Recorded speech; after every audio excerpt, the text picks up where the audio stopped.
अस्सलामुअलैकुम स्टूडेंट्स। मैं आपका टीचर सर सरफराज अली। तो बच्चों, आज हम पढ़ेंगे three fundamental particles of an atom, उनके बारे में। चलो, हमने तो पढ़ लिया, डिस्कवरी ऑफ इलेक्ट्रॉन भी कर दिया, प्रोटॉन न्यूट्रॉन भी हो गया। उसके अलावा मैंने आपको डिटेल में properties of electrons, protons, neutrons वो भी एक्सप्लेन कर दी। अच्छा, इतना इल्म तो हमने सीख लिया। सर, अब हम किस तरीके से एमसीक्यू सॉल्व करेंगे? स्पेशली अगर कोई एमसीक्यू आ जाए from the three fundamental particles of an atom, आएगा तो किस टाइप का आएगा? जो हम उसकी थोड़ी यहाँ पे प्रैक्टिस कर रहे हैं, ये समझो कि रिवीजन हो रहा है जो हमने सीखा है from the three fundamental particles of an atom, वहाँ से। तो शुरू करते हैं मेरे बच्चों आज का लेक्चर।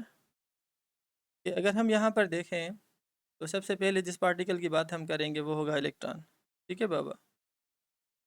इलेक्ट्रॉन के बाद फिर हम पढ़ेंगे इंशाल्लाह प्रोटॉन और न्यूट्रॉन। हम ये देखेंगे कि इलेक्ट्रॉन, प्रोटॉन, न्यूट्रॉन टॉपिक में से किस तरीके से एमसीक्यू आएगा, कौन कौन से पॉइंट्स इंपॉर्टेंट है। सबसे पहले इलेक्ट्रॉन को डिस्कवर किसने किया, ये याद कर लें आप, बहुत ज़रूरी है।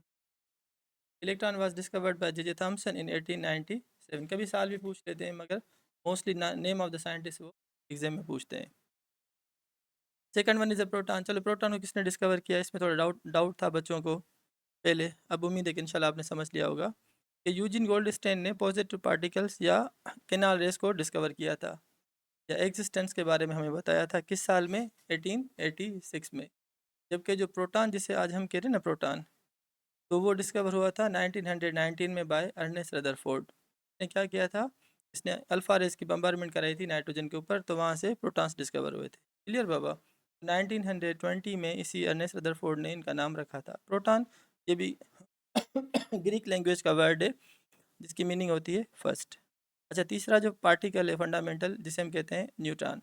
तो neutron was discovered by James Chadwick in 1932। तो पहला एमसीक्यू ये आ सकता है कि इलेक्ट्रॉन किसने डिस्कवर किए, प्रोटॉन किसने डिस्कवर किए और न्यूट्रॉन्स किसने डिस्कवर किए। तो तीनों आपको ये रटने हैं, बिल्कुल याद करने हैं। उसके बाद सॉरी बच्चा, थोड़ा गला ख़राब हो गया है। तो इसके बाद हम करते हैं charge value of electron. Electron के ऊपर तो नेगेटिव चार्ज तो है, अगर वैल्यू कितना है चार्ज का, तो 1.602 इंटू 10⁻⁻19 कूलम। अगर ई एस यू दूसरा होता है यूनिट चार्ज का, जिसे हम इलेक्ट्रोस्टैटिक यूनिट कहते हैं, वो है 4.803 इंटू 10⁻⁻10 ई एस यू।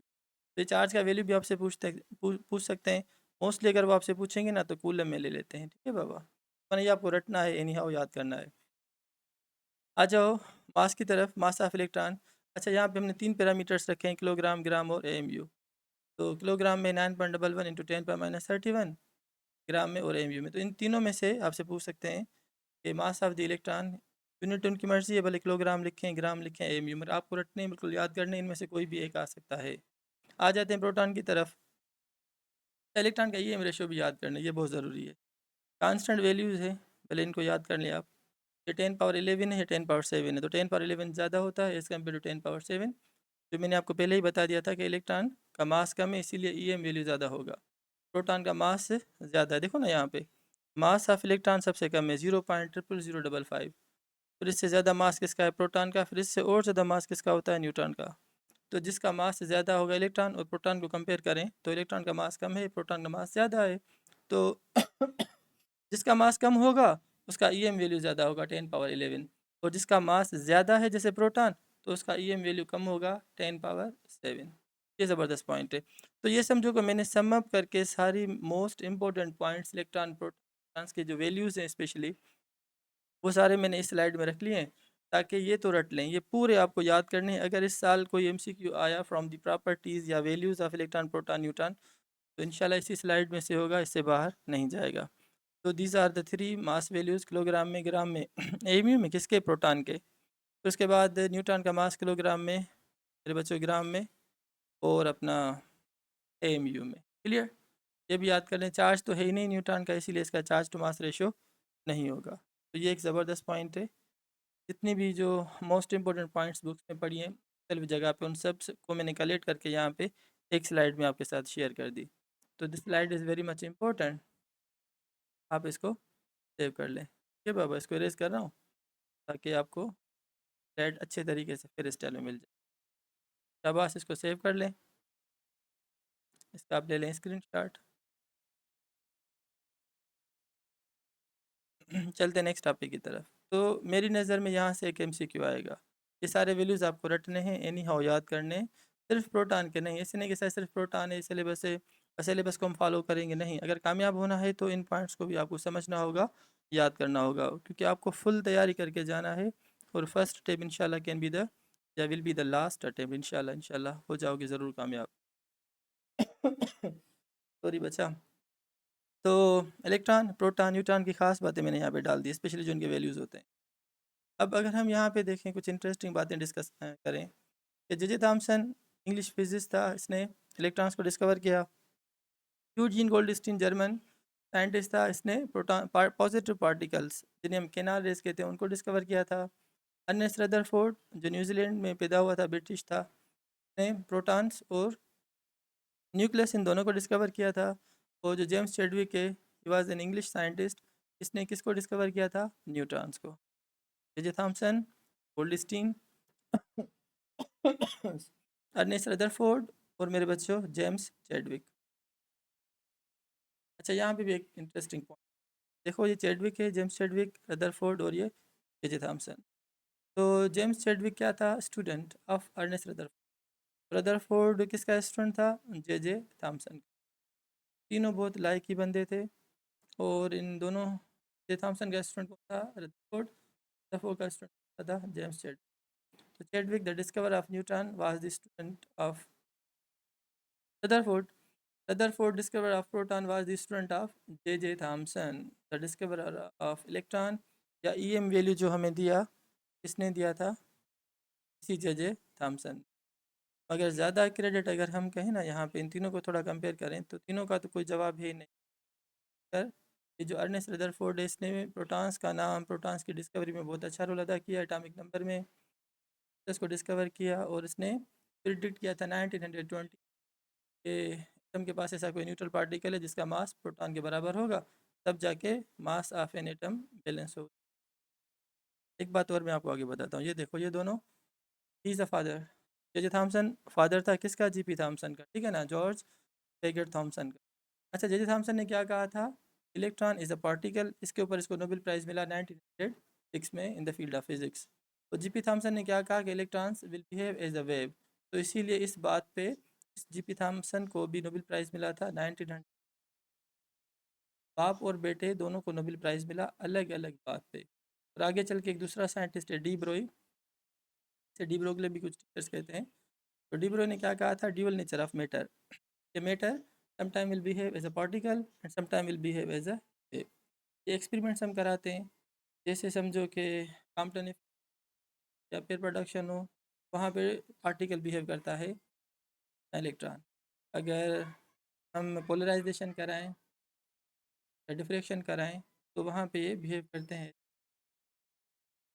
ये करंट एटॉमिक मॉडल है, थोड़ा ये भी हो जाए, भले आप डिस्कस करें खास बातें। फिर आगे जो हम पढ़ेंगे ना मेरे बच्चों, वो क्वांटम नंबर्स होंगे, स्पेक्ट्रम्स होगी, उनमें ये सारी चीज़ें आपको इंशाल्लाह काम आएंगी।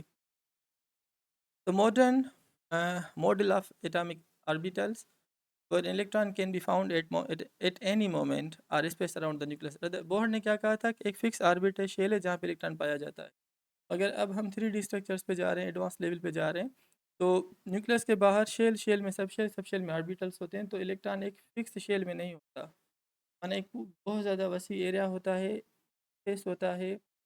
हम 3D sphere along X axis, Y axis, Z axis करके डिटेल में इंशाल्लाह आगे हम वो ऑर्बिट वाला जो स्ट्रक्चर है ना, ऑर्बिट वाला फिक्स्ड वाला ख़त्म हो गया, बोहर वाला।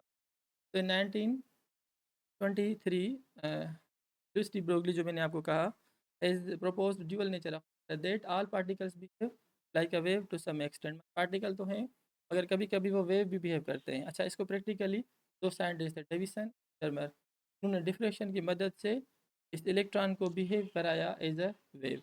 माना electron can behave as a particle as well as a wave. के बाद ये scientist Schrodinger, very much important, ने 3 डायमेंशनल स्ट्रक्चर हमें बताई, किसकी? ऑर्बिटल्स की। या आगे हम पढ़ेंगे ना क्वांटम नंबर्स, पहले 3 क्वांटम नंबर्स को ड्राइव किया है फ्रॉम द इक्वेशन। उस इक्वेशन को हम क्या कहते हैं? श्रोडिंजर्स वेव इक्वेशन। तो quantum number, azimuthal quantum number और मैग्नेटिक क्वांटम नंबर, इन तीनों को इस इक्वेशन में से हमने ड्राइव कराया है। इक्वेशन का नाम क्या है मेरे बच्चों? श्रोडिंजर्स वेव इक्वेशन।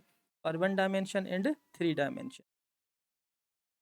तो which describe the 3D structure of electrons is a 3 dimensional waveform rather than a point in the space around the nucleus. कहा ना रदरफोर्ड ने क्या कहा था कि ये न्यूक्लियस है, इसे बाहरी शेल है, बस इलेक्ट्रॉन एक जगह पे फिक्स होगा, नहीं, एक जगह पे पॉइंट वाली बात यहाँ पे नहीं होगी।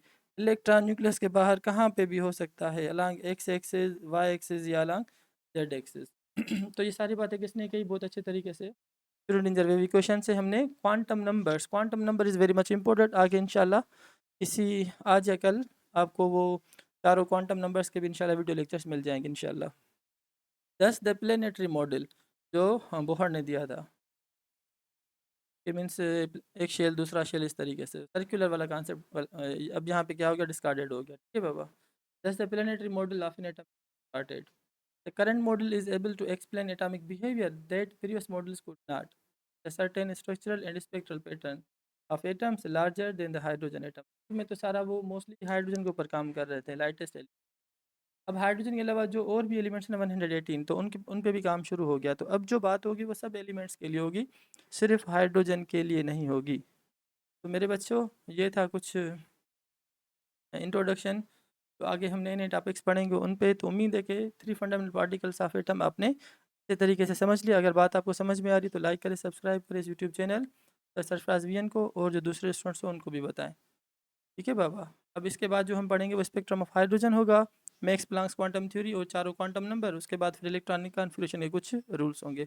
बहुत इंटरेस्टिंग केमिस्ट्री अभी शुरू होने वाली है, तो देखते रहें YouTube channel Sarfaraz VN. Thank you बाबा, अल्लाह हाफिज़।